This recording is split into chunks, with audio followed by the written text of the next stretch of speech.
Welcome back to the Homegrown Chronicles. This is the third video in the mini-series of growing your own mushrooms that we're doing. So if you haven't seen the first two, then go back and catch up to this point. If you have, then you should have all the supplies that we need for this section, which is going to be making our tubs. So I have my drill punch here. I have a drill, and don't worry if it's a cheaper drill, you actually don't want a lot of power. Got my duct tape. I have a straight edge razor, a scalpel, or even scissors would work, or an X-Acto knife, but you need something to smooth out the edges. And then we have our micropore tape. So with all that said, we have everything we need to get started on our tubs. You should have a nice, clean, clear plastic tub. So the first thing we want to do is we want to measure 3 inches from the bottom. And then we want to use our duct tape to go all along the sides and the bottom of the tub. Now you'll notice that this is not duct tape. I was told that you could use spray paint, and so I got a $5 can of spray paint instead of a $5 roll of duct tape. And after doing both ways, I can tell you without a doubt, duct tape is easier, cleaner, and just as effective. So go that route, but if you see it's a little different, it's because it's spray paint. Still works, so I'm still using the tubs, but let's just say getting there is a lot easier with duct tape, and it's not cheaper or more expensive. It's about the same. So now that we have our tubs blacked out on the sides and the bottom, now it's time to drill our holes. Now, this is actually not as easy as it looks. It takes finesse. And I'll prove it to you right now, because this is actually my first attempted tub that I did. And what happened was I drilled too fast, the teeth caught, and then it'll leave you with something like this, which is not what we're looking for. Now I could probably save this tub by duct taping all the cracks, but as you can see, it really gets ugly. That is not what we're looking for. Now, unfortunately for me, maybe fortunate for the viewer, my drill finally, after, gosh, I've had this thing for about 17 years, finally went out. So unfortunately, I'm gonna have to pull out the heavy machinery. Now this is a hammer drill, which also has a drill function, but as you can see, it's very powerful. So I need to basically be very careful with it. Now, like I said, this is not ideal, but we're gonna try and get this on film here so that you can see exactly what you need to do.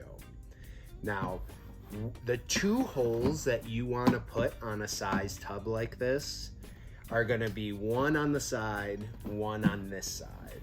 So I actually use the big side here, and I'll have the hole be right above where your black starts. The hole on this side really doesn't matter. You can have it up high. It doesn't have to be down here. In fact, you kind of want it to vary them up. So what we're gonna do is take this dummy tub here. I'm gonna show you exactly how to do the holes. So we'll use this side. Since it's the shorter side, I'll do what I'm supposed to be doing, which is a hole up here. So what you want to do, and I would love for my face to be on camera, but you really have to be careful here. So I'm gonna have to stand up and show you exactly where it is that you want to go. So what we wanna do is let all the drill do the work. You want the teeth doing the work. You're not applying any pressure whatsoever here.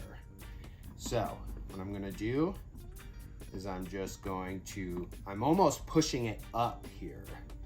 And I will start just going nice and slow. This is not a rush here.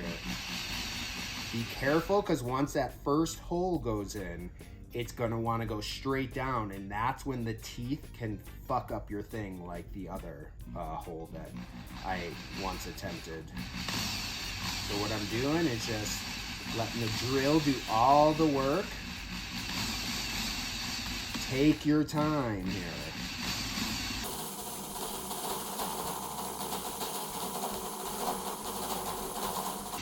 Now this may seem like overkill, but believe me, if you go too fast, you're gonna ruin this tub and it'll be $5 out of your pocket.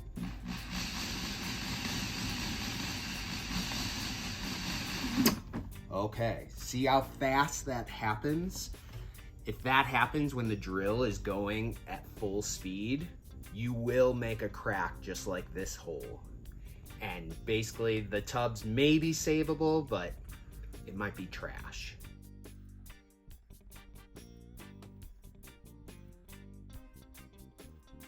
So now that the drill bit, the actual center is through, now I'm gonna hold it really steady and go really slow. Let the teeth do the work and give you a nice, perfect circular hole.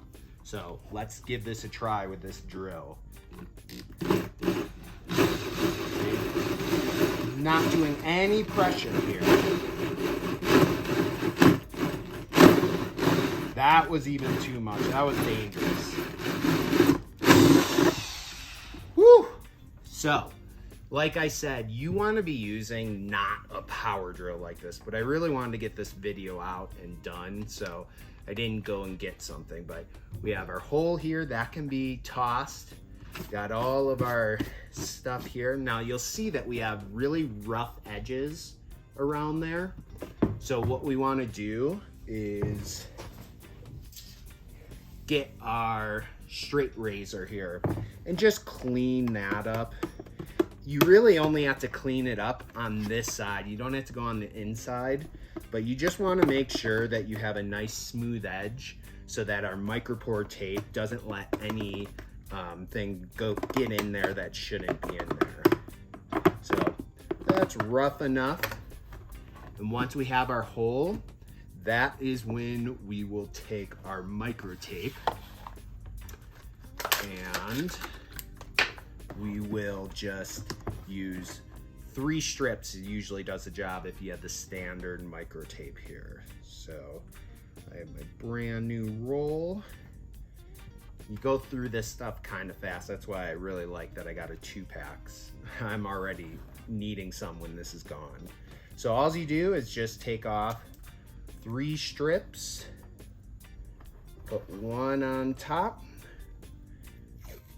1 on the bottom.